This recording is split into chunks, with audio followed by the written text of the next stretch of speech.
"Daddy, look at this," she whispered, and what she pulled from her backpack made my hands tremble. The second day of Emily's business trip started just like the first, quiet, stiff, uncomfortable. Mia didn't speak at breakfast.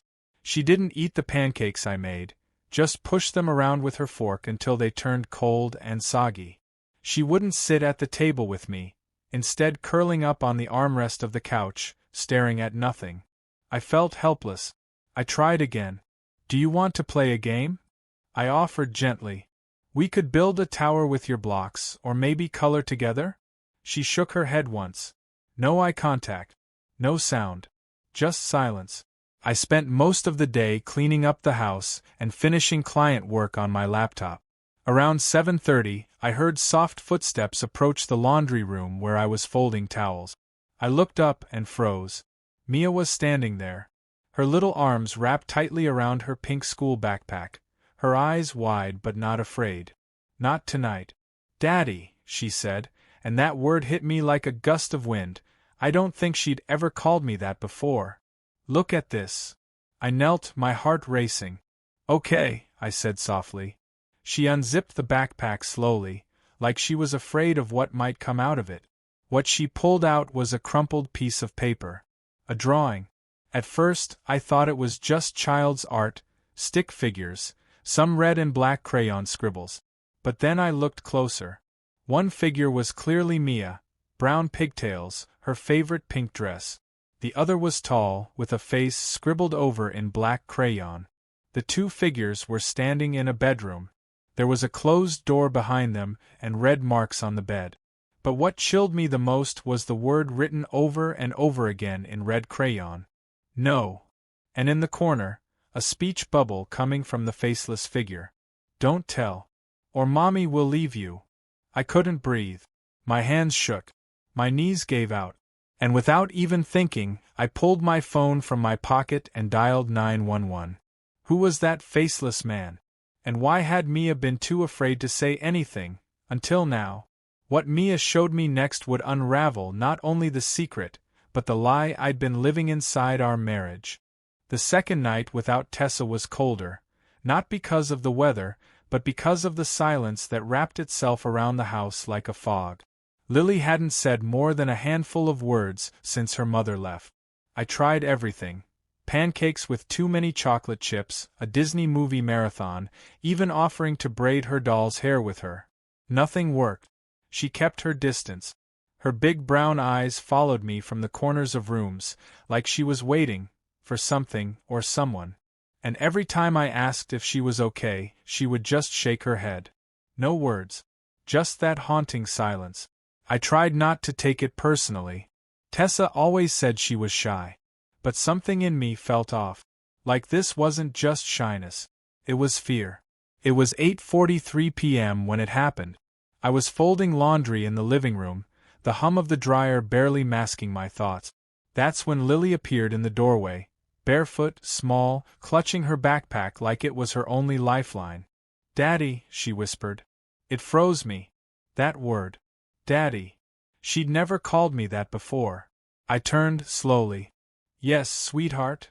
She took a few tentative steps forward, her knuckles white around the zipper of her backpack.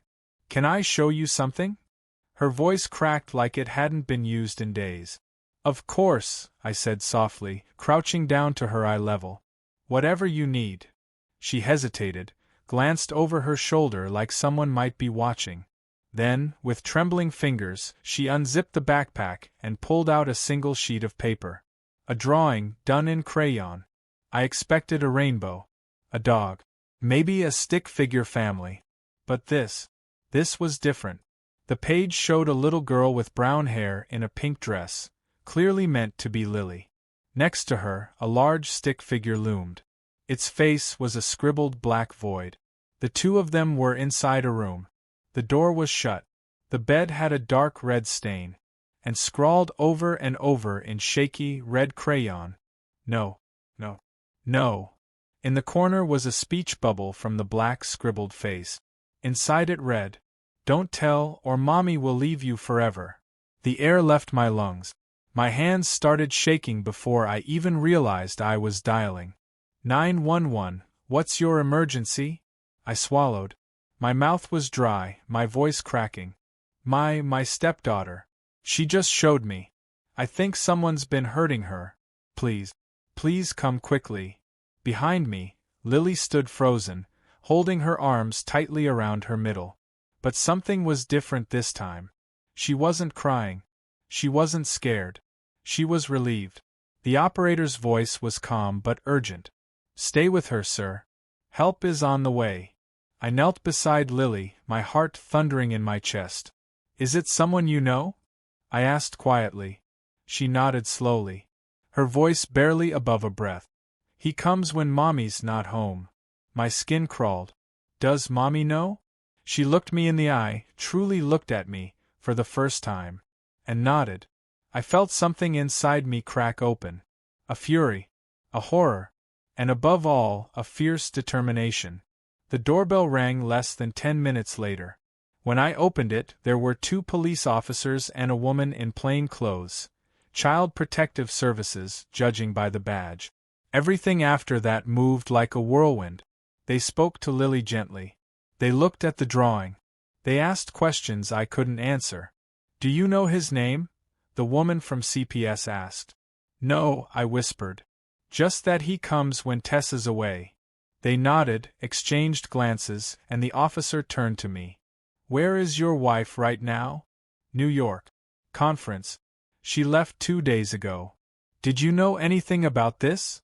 I shook my head, shame burning behind my eyes. No. But I swear to you, I'm not letting her go through this alone. The CPS worker knelt beside Lily. Sweetheart, would it be okay if I talk to you for a little while? Lily nodded. They moved to another room. Then came the question that made the floor drop beneath my feet. The officer turned to me, his voice low. Do you know a man named Logan Franks? I blinked. Yeah. He's Tessa's coworker. Why? He showed me his phone. Grainy footage from a security camera. Logan. Entering my backyard. 2:14 a.m. 2 weeks ago. Using the side gate. With a key. I staggered back. He had a key? Yes, sir. We need to talk about who your wife's been letting into your home. I sat on the couch in complete silence. The CPS worker, Miss Jenna, was still with Lily in the guest room. The 2 officers stood nearby, one of them making quiet notes, the other speaking into his shoulder radio. But my mind wasn't in that room anymore. It was replaying the timestamp, 2:14 a.m. Logan Frank. My wife's coworker. Using a key. Walking into my house like he owned it. My phone buzzed. Tessa. Still calling like everything was normal. I didn't answer. Instead, I opened our home security app. I'd barely used it since we moved in. Tessa insisted on setting it up, managing the settings. Said it was too technical. I just let her handle it. Big mistake. I clicked through archived footage. Several clips from motion-activated triggers. One at 2:14 a.m., like the cops said. Another one 5 nights before that. Logan again. Same path. Same key. And again, Tessa was working late that night.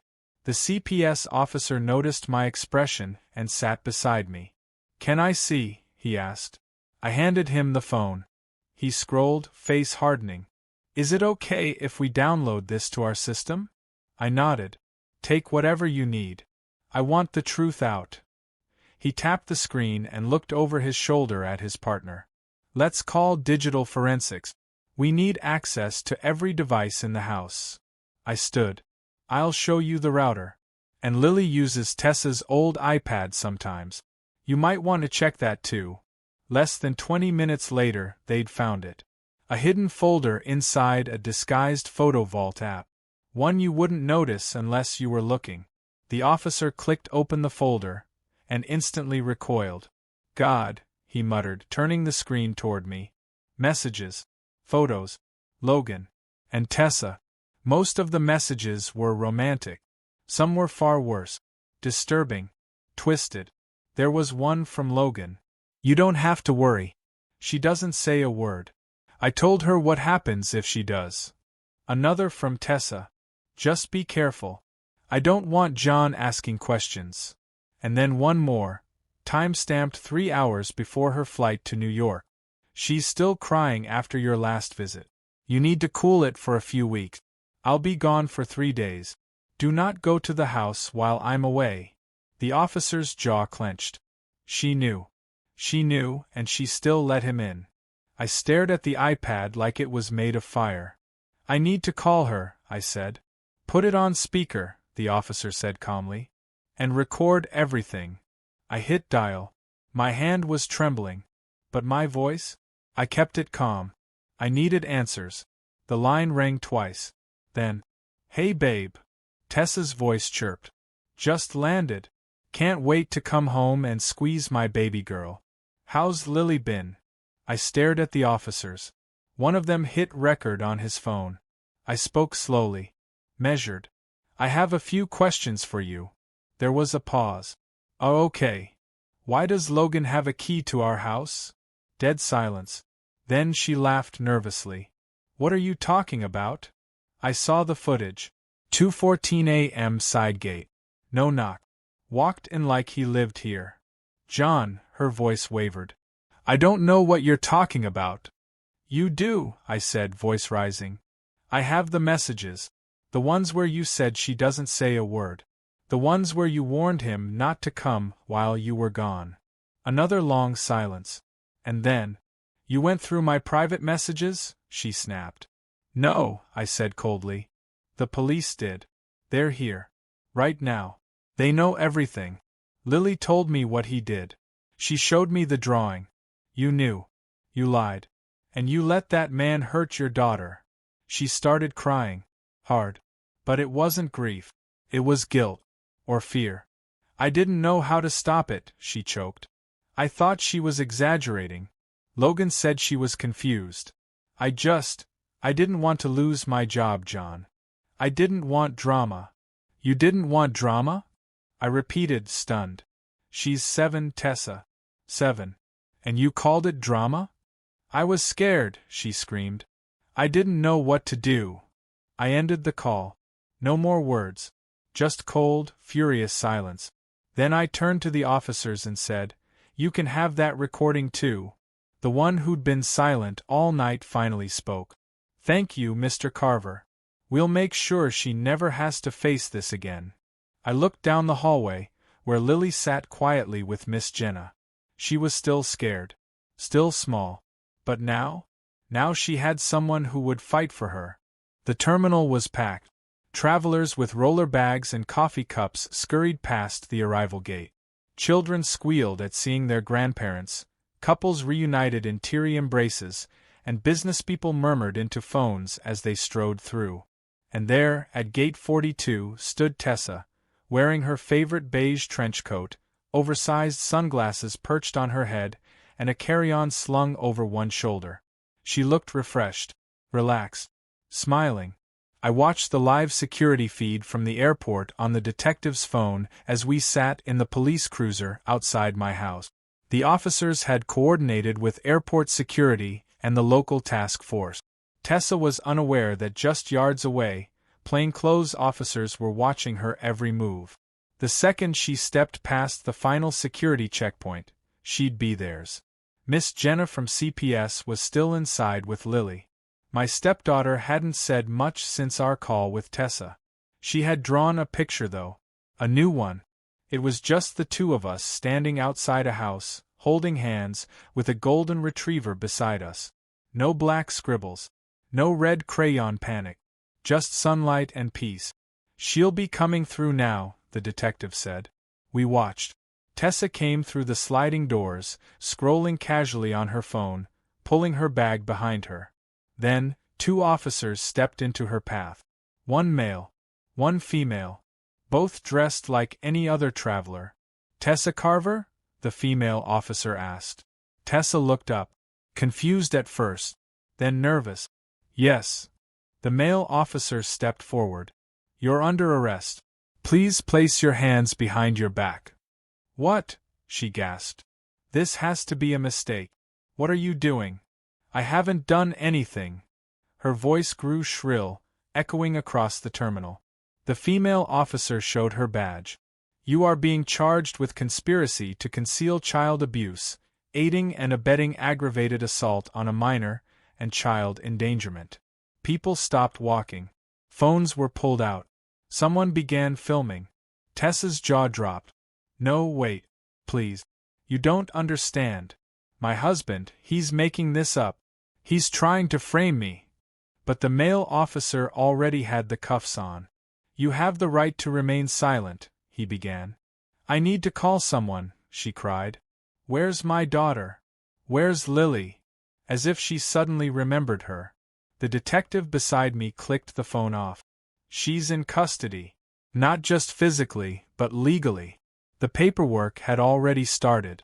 CPS had filed an emergency petition for protective custody of Lily, citing overwhelming evidence of abuse, neglect, and enabling behavior from the mother.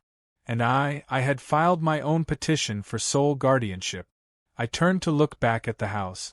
Lily was standing at the living room window, hugging her stuffed bunny. She watched as the unmarked cruiser rolled away, carrying her mother into the justice system. She didn't cry. Not anymore. Back at the station, they showed me the rest of the evidence. Logan's name came up again. He'd been accessing our Wi-Fi network remotely. Tessa had created an admin account on the router just for him. For work emergencies, she had said. Photos hidden under encrypted folders. Texts using secret app. One message stood out. Logan, she doesn't even flinch anymore. That's how I know she's mine. Tessa, you're playing with fire. Just, not while I'm gone. I felt sick. They showed me more footage. Not just of Logan entering the house, but of him standing outside Lily's bedroom door. Waiting. Listening. On 2 separate occasions. He didn't know our security camera had a new update that logged every motion, even minor ones. He thought he was invisible, the detective said. We've seen this pattern before. He picks single moms or ones with busy jobs. Comes in under the guise of a coworker or friend. Wins the mom. Then preys on the child. And the mother knew? The detective looked grim. She may not have witnessed it directly, but these texts, the footage, she knew. She chose to ignore it. Which makes her complicit. My fists clenched. And Lily? She'll need therapy. Time. But she spoke up. That's the hardest part for a child her age. I swallowed the lump in my throat. She's stronger than any of us. That evening, I sat with Lily on the back porch. The sun dipped low, painting the sky in soft pinks and oranges. She sat beside me, drawing again. This time, a picture of a treehouse. One with a ladder and a sign that read, "No monsters allowed." She looked up at me. Am I going to live here now? She asked softly. I nodded. If you want to. She looked back at the drawing, then back at me. I do. I placed my hand gently over hers. You're safe now, Lily. Forever. She leaned into my side and whispered, Thank you, Daddy. That word, Daddy, never sounded more real, more deserved, more earned than in that moment. If you've made it this far, know this. Children often can't find the words, but they always show us the signs. Pay attention. Listen. Justice isn't just for the courts, it starts at home. Courtrooms always smell like cold air and old carpet. There's a silence that doesn't come from reverence, but from tension. People holding their breath, whispers caught in throat. It was in that silence that I sat, suit pressed, hands folded, next to Lily. She wore a lavender dress, her favorite, the one with little white flowers along the hem. CPS had allowed me to bring her, with support from her new therapist and legal guardian ad litem. She wanted to be here. She wanted to see it end. Tessa sat across the courtroom, hunched, pale, eyes ringed with sleeplessness. Gone was the woman with polished nails and quick laughter. Her hair was tied back carelessly. Her hands shook. Logan wasn't in the room yet. When the judge walked in, the room rose. Lily gripped my hand tightly, her little fingers wrapping around two of mine. I leaned close and whispered, You're doing amazing, sweetheart. She nodded, brave. The trial began. First, the texts were entered into evidence. Tessa's attorney tried to argue they were out of context, but the messages were damning. Clear. Cold. She's still crying after your last visit. Just be careful. I don't want John asking questions. When those were read aloud, the courtroom didn't gasp, it froze. You could feel the collective weight of disgust settle on everyone's shoulders. Then came the audio recording. My call with Tessa. Her shock. Her denial. Her crumbling excuses. Her performative sobs. It was played loud. Tessa winced, shrinking deeper into her seat as her own voice betrayed her. Next, Logan was brought in. Cuffed. Guarded. He kept his eyes down. The prosecution didn't just rely on Lily's drawing, though that alone shattered the jury. They presented photos found on his encrypted cloud drive, the router logs, metadata from hidden apps on Tessa's iPad, and most importantly, the timestamp. Everything lined up. He had a key. He used it. And every time Tessa was gone, he showed up. Then Lily took the stand. She didn't speak about the worst parts. That wasn't required. Her therapist had advised against it. But she talked about the fear. The drawings. The secret. She pointed to Logan and said in a clear, quiet voice. That's him. He used to hurt me when Mommy wasn't home. Then she pointed to Tessa. She told me if I told anyone, she'd leave me forever. I could barely breathe. The defense tried to object. The judge overruled. The courtroom wasn't watching a child testify. They were watching truth in its purest form. And it destroyed every ounce of Tessa's remaining credibility. The verdict. It took the jury 5 hours. Not because they doubted, but because they went over every count. Tessa. Guilty on child endangerment. Guilty on conspiracy to conceal abuse. Guilty on obstruction of justice. Sentenced to 14 years, no parole for the first 10. Logan. Guilty on all counts of aggravated assault on a minor. Guilty on possession of illegal content. Sentenced to 25 years, no parole. When the verdict was read, Tessa broke down. She didn't cry for Lily. She cried for herself. Her reputation. Her freedom. Logan said nothing. I didn't celebrate. I held Lily's hand and let her know this was not the end of her story, it was the beginning.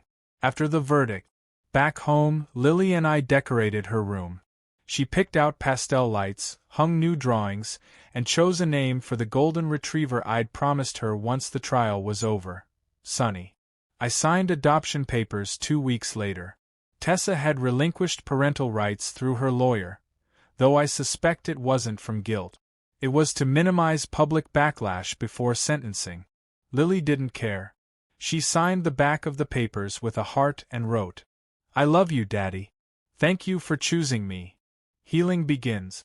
Every night, Lily sleeps soundly. We do bedtime stories.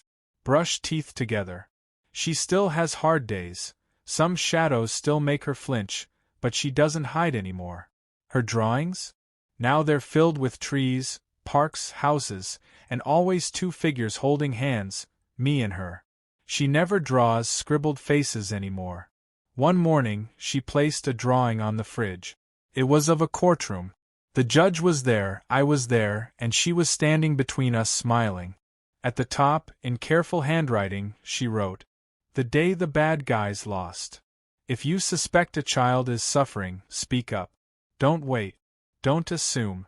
Don't explain it away. You could be the reason a child finds their voice. Let this story be a reminder. Justice isn't just a verdict, it's what happens when someone refuses to stay silent. It started with a soft knock on my office door. I looked up from my laptop and saw Lily standing there, pajamas wrinkled, one sock missing, her favorite stuffed bunny tucked under one arm. Can I sleep in your room tonight? She asked. I nodded without hesitation. She didn't say why, and I didn't ask. Sometimes healing isn't loud. Sometimes it's just presence. We watched cartoons until her eyes began to droop, and just before she drifted off, she whispered, Daddy, the monsters don't come anymore when you're here. I held her a little tighter. Months passed. Therapy became a routine. We baked cookies every Sunday. Sunny, the dog, grew bigger, and followed Lily everywhere like a shadow with fur. School reported improvement. No more flinching when teachers approached. No more refusal to speak during class. She even started reading in front of the class, one story at a time. Every wall of her bedroom became a gallery. Drawings with sunshine, animals, me holding her hand at the park. Her therapist encouraged this. She said children process trauma by replacing dark imagery with new stories of safety and joy. Lily was telling the world she had survived. The bright room. We started calling her bedroom, the bright room. It had fairy lights around the ceiling. A dream catcher near the window. A shelf of storybooks she insisted I read exactly as written, no skipping pages. She painted a sign and taped it to her door. Only safe people allowed inside. And every time I crossed that threshold, she smiled. That was my reward. Closure. I attended every hearing tied to Tessa and Logan's appeals. Not because I expected them to win, but because I wanted them to see us, to see the life Lily had built without them. Logan's final appeal was denied. Tessa didn't speak to the press. I think she finally understood that the silence she once demanded from Lily had turned into a loud, public condemnation. Justice wasn't just the prison bars. It was the freedom Lily now lived in. A letter from Lily. On Father's Day, I found a note in my sock drawer. Folded, written in blue marker on lined notebook paper. It read, "Dear Daddy, I picked you. Because you picked me first. Thank you for being the safe person. Love, Lily." I couldn't speak for a full minute. Tears just streamed down. Because after all we'd been through, the screaming silence, the midnight drawings, the courtroom testimonies, it was this note that undid me. She picked me. Not because she had to. Because she chose to. Today. We're okay. No, we're more than okay, we're whole. Lily just finished second grade. She's growing her hair out again. She wants to learn to ride a bike this summer. We're planning a trip to a national park she saw in one of her school books. She no longer draws with red crayons. Now, her favorite color is yellow. The final scene.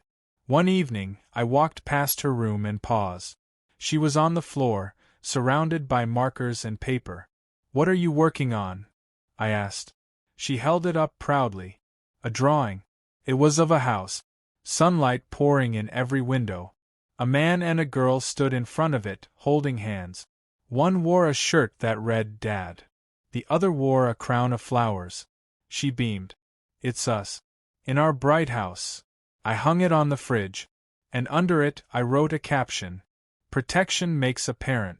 Love keeps them one." If you've made it this far, thank you.